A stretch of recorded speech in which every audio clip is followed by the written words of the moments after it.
ইংল্যান্ডের হাল শহরে অনুষ্ঠিত হল মৌলভীবাজার সরকারি কলেজের 92-93 ব্যাচের রিইউনিয়ন। হাল সিটি ঘুরে এসে রিপোর্ট করছেন হাল ও স্কান্থর প্রতিনিধি জামাল আহমেদ। ক্যামেরায় ছিলেন আব্দুল্লাহ আল আজিজ। হাল সিটির স্থানীয় কমিউনিটি হলে দিনব্যাপী মৌলভীবাজার সরকারি কলেজের 92-93 বেসের রিইউনিয়ন অনুষ্ঠিত হয়। প্রথমে 1 মিনিট নীরবতার মধ্য দিয়ে শ্রদ্ধা আর ভালোবাসায় স্মরণ করেন প্রয়াত সহপাঠী বন্ধুদের। দেশে বিদেশে মারা গেছেন, আমরা অনেকেই মারা গেছেন, সবার নাম আমরা জানতাম না। আমরা কালেকশন করবো আগামী প্রোগ্রামের আগে, তারার লাগে আমরা বিশেষ করে 1 মিনিট নীরবতা পালন করবো। আজকে সবাই দোয়া করবো তারা রুয়ের মাগফিরাত কামনা করিয়া। হারিয়ে যাওয়া সোনালী দিনগুলির আনন্দ বেদনা স্মৃতিতে মধুর ভালোবাসায় যুক্ত হতে ছুটে আসেন ব্রিটেনের বিভিন্ন শহর থেকে। আজকে আমরা 92-93 ব্যাচের রিউনিয়ন অনুষ্ঠান আয়োজন হয়েছে হাল সিটিতে। তো আমরা আলহামদুলিল্লাহ সব একত্র হয়েছি, অনেক ফ্রেন্ড বন্ধু অনেক দিন। আশা করি আমাদের এই প্রোগ্রাম দীর্ঘজীবী হবে। আর সবাইকে অসংখ্য ধন্যবাদ কষ্ট করে আসার জন্য।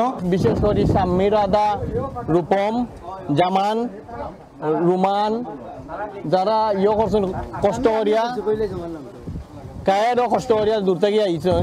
17তম পুণ্যমিলনী আমরা হলবাসীরে বিশেষ করে ধন্যবাদ জানাই।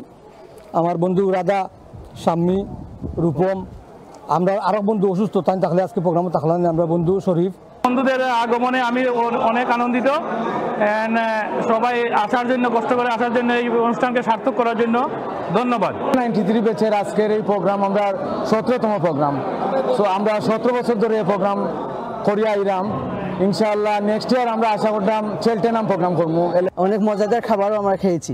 তো সবাইকে অনেক ধন্যবাদ যারা যারা এখানে এসে আমাদের এই সুন্দর একটা মুহূর্ত আমরা সবাই একসাথে উপভোগ করে পারতেছি।